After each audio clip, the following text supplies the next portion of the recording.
their own culture. They don't have their own language, their own folklores, their own stories, and so deafness is more of a culture here. So when they talk about deaf and hearing, and they'll go, "No, I'm deaf," it's a prideful thing, you know. And sometimes when you come there, like you're here, and they're like, "Oh, yeah, that's all right."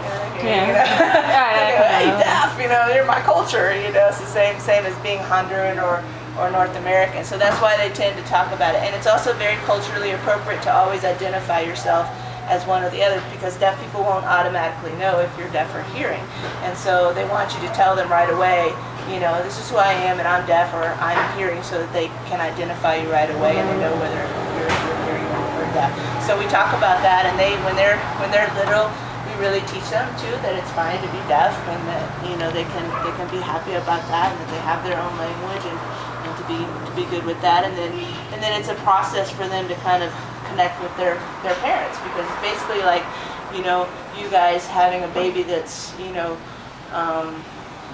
from Africa or something, that has another culture, and you birthed the baby, but baby already has another culture than you, and so it's difficult for parents to really connect with deaf children. All of these kids have hearing parents. So.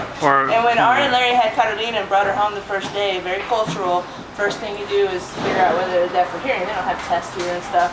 And so poor Carolina, she'd just gotten home from the hospital. I mean, not 5 minutes. And then all three of us looked at each other and were like, so I go and get the pans. And we're like, ready? We're like, and Larry's like, I still love her. That's funny. Even though she's hearing.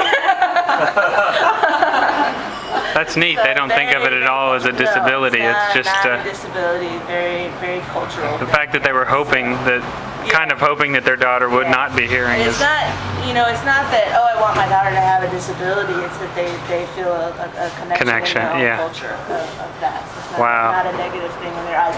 But that's hard for people coming in that don't have a lot of experience with that to kind of grasp that idea. But I think you can see, though, you'll see this week that there is a real sense of community and a sense of pride in who they are as deaf people and in their language.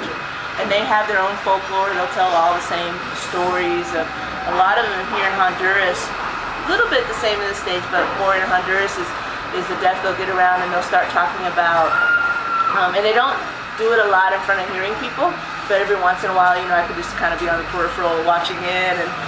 But when they get together in their own community, they'll start telling stories, and a lot of them revolve around like their parents taking them to be healed, and everybody laying hands on them, and they'll all talk about how they responded.